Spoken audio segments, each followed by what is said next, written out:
Mahkamah Kehormatan Dewan Perwakilan Rakyat RI menonaktifkan Ahmad Sahroni, Nafa Urbach, dan Eko Hendro Purnomo alias Eko Patrio karena terbukti melanggar kode etik DPR. Ketiganya dinyatakan terbukti melanggar kode etik sebagaimana diatur dalam Pasal 81 Undang-Undang Nomor 2 Tahun 2018 tentang perubahan kedua atas Undang-Undang Nomor 17 Tahun 2014 tentang MPR, DPR, DPRD, dan DPD RI Jo Pasal 2 Ayat 2. Dan 4 Jo Pasal 3 Ayat 4 Jo Pasal 5 Ayat 2 Jo Pasal 9 Ayat 1, Peraturan DPR RI Nomor 1 Tahun 2015 tentang Kode Etik. Selama nonaktif mereka tidak mendapatkan hak keuangan anggota DPR RI. Sanksi etik yang dijatuhkan bervariasi. Nafa Urbach dijatuhi saksi nonaktif selama 3 bulan dan Eko Patrio 4 bulan. Sanksi paling berat diberikan kepada politikus Partai Nasdem, Ahmad Sahroni dengan sanksi nonaktif selama 6 bulan.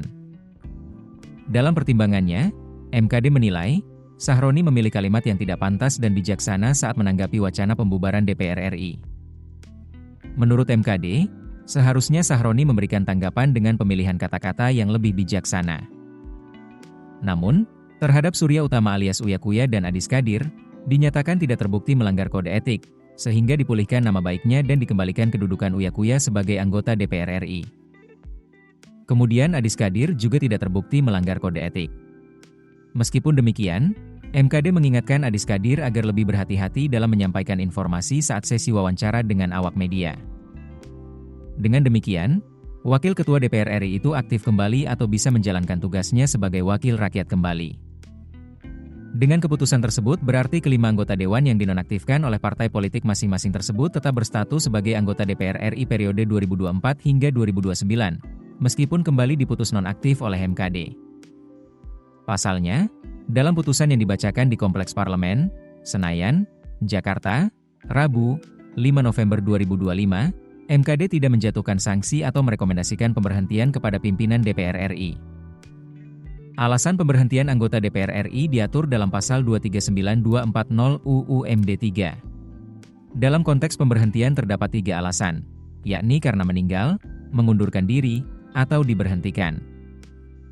Pemberhentian dapat terjadi jika seorang anggota tidak dapat melaksanakan tugas secara berkelanjutan atau berhalangan tetap, melanggar sumpah atau janji jabatan, tidak lagi memenuhi syarat sebagai anggota DPR, dinyatakan bersalah berdasarkan putusan pengadilan yang berkekuatan hukum tetap dengan pidana penjara minimal 5 tahun, melanggar kode etik secara berat berdasarkan putusan Mahkamah Kehormatan Dewan, dan diusulkan pemberhentiannya oleh partai politik yang mengusungnya sesuai mekanisme internal partai.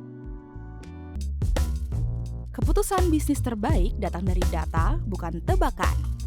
Mudah berlangganan Business Insight dengan subscribe with Google.